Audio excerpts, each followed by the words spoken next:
Tugas individu 1, latihan dasar CPNS golongan 3.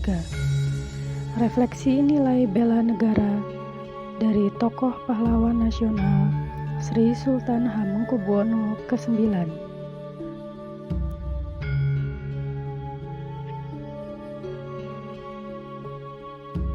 Perkenalkan, nama saya Astuti Handoyo, peserta Latsar CPNS Kementerian Agraria dan Tata Ruang Badan Pertanahan Nasional yang ditempatkan di Satuan Kerja Kantor Pertanahan Kota Payakumbuh.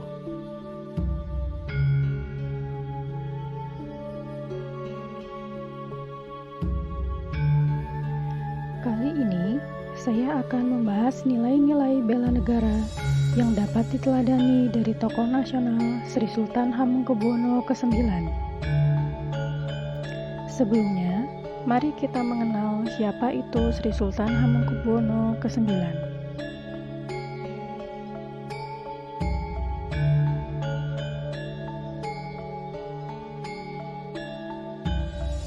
Sri Sultan Hamengkubuwono ke-9 lahir di Yogyakarta dengan nama Gusti Raden Mas Doro Jatun. Masa muda Gusti Raden Mas Doro Jatun dihabiskan di luar lingkungan keraton, karena Sri Sultan Hamengkubuwono ke-8 menitipkan beliau kepada pasangan Belanda. Gusti Raden Mas Doro Jatun dididik sebagai orang biasa tanpa keistimewaan.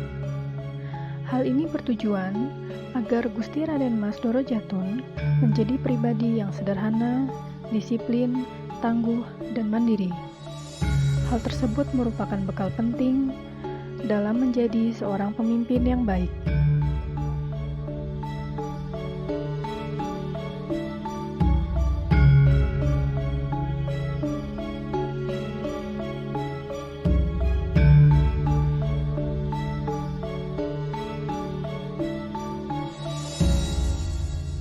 Pada tahun 1939, peta politik dunia bergerak cepat.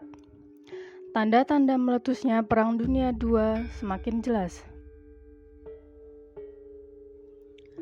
Oleh karena itu, Sri Sultan Hamengkubuwono VIII memutuskan untuk memanggil pulang Gusti Raden Mas Doro Jatun, meskipun yang bersangkutan belum menyelesaikan jenjang pendidikannya.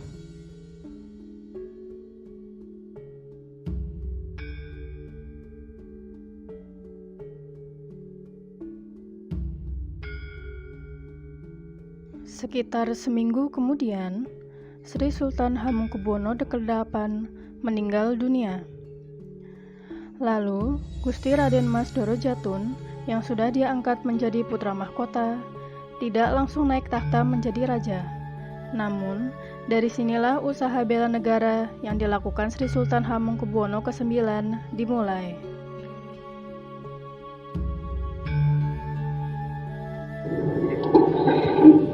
Saya waktu itu belum pernah mengadakan perundingan mengenai politik dan sebagainya, dan menghadapi seorang kalakat seperti Gubernur adat yang juga ahli adat istiadat Jawa, dan seorang gubernur yang memang pintar di dalam hal kejiwaan dan mengetahui kejiwaan daripada orang-orang Jawa. Perundingan dia lakukan tiap hari dari jam 8 sampai jam 12, jam 3 sampai jam 5, jam 8 sampai jam 10, jam 11 malam, tiap hari, termasuk hari Minggu. Pada suatu hari,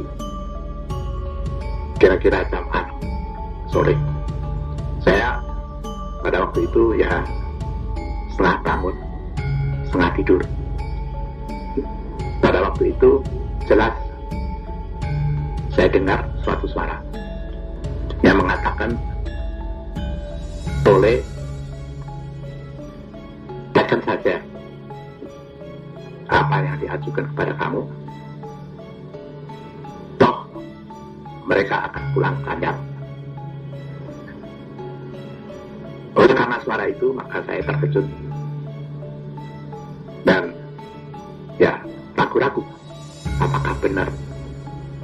Tapi aneh, makin dekat saya akan kembali ke gubernuran untuk melanjutkan perundingan, maka saya makin yakin bahwa itu akan terjadi.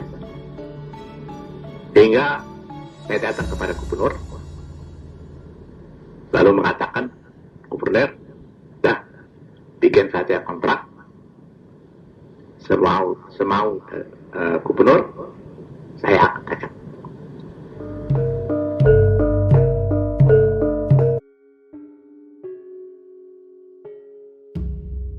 Selanjutnya, kita akan membahas aksi-aksi bela negara yang dilakukan oleh Sri Sultan Hamengkubuwono ke-9 pada masa kemerdekaan Indonesia. Di antaranya, yang pertama, Sri Sultan Hamengkubuwono ke-9 harus berunding dengan diplomat ulung Belanda guna menyepakati kontrak politik antara Keraton Ngayogyakarta Hadiningrat dengan Belanda. Sri Sultan Hamengkubuwono ke-9 berusaha keras mempertahankan kedaulatan tanah airnya.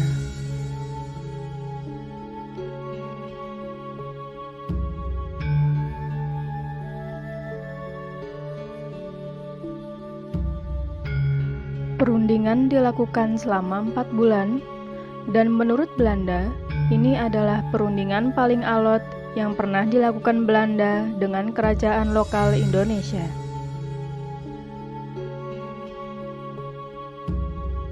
Yang kedua, Gusti Raden Mas Dorojatun dinobatkan menjadi raja pada tanggal 18 Maret 1940. Beliau adalah raja yang demokratis dan berprinsip pada kedaulatan rakyat. Sri Sultan Hamengkubuwono ke-9 bekerja memenuhi kepentingan nusa dan bangsa dengan seluruh pengetahuan yang dimilikinya.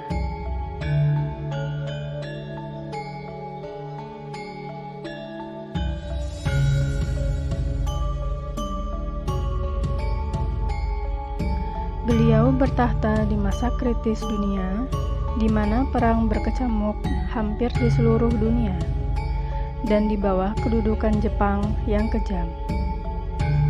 Tetapi, beliau mampu menempatkan diri dengan tepat sebagai pemimpin rakyat.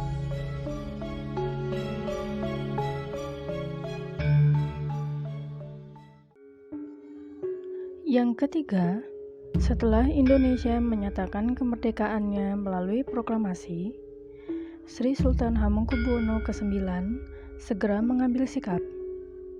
Beliau bersama Paku Alam ke-8 mengeluarkan maklumat yang menyatakan bahwa daerah Yogyakarta adalah bagian dari wilayah Republik Indonesia dan bukan lagi negara kerajaan yang berdiri sendiri.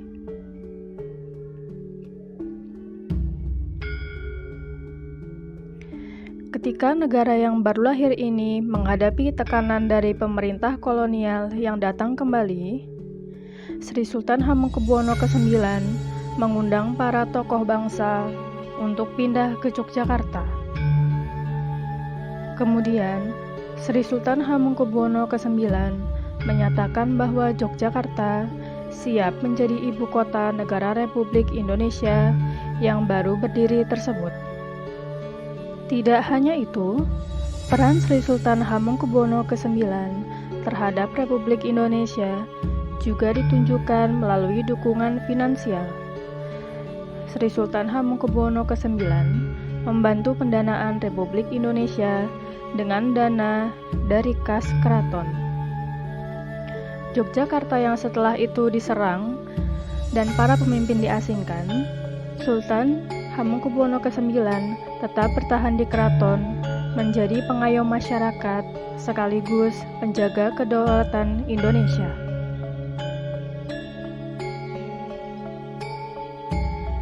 Yang keempat, Sri Sultan Hamengkubuwono ke-9 membangun Selokan Mataram. Selokan Mataram ini merupakan saluran air yang membelah Jogja dari barat ke timur. Dan Selokan Mataram ini memberikan pengairan yang tidak berhenti bagi lahan pertanian di sekitarnya.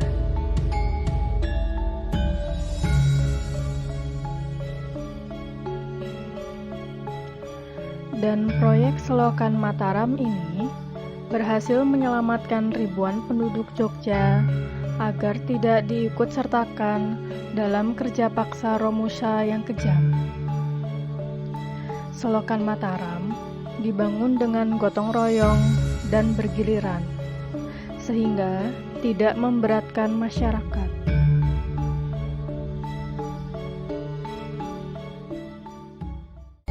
Penerapan nilai keteladanan bela negara dalam kehidupan sehari-hari sebagai ASN yang dapat diambil dari Sri Sultan Hamengkubuwono ke-9 adalah: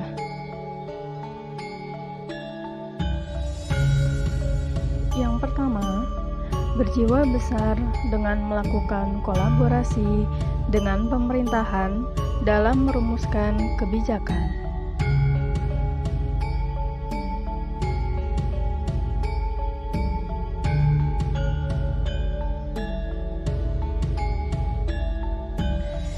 Yang kedua, berpegang teguh pada prinsip untuk turut serta membangun Indonesia. Yang ketiga, aksi cepat tanggap dalam setiap situasi dalam rangka membantu perkembangan Indonesia.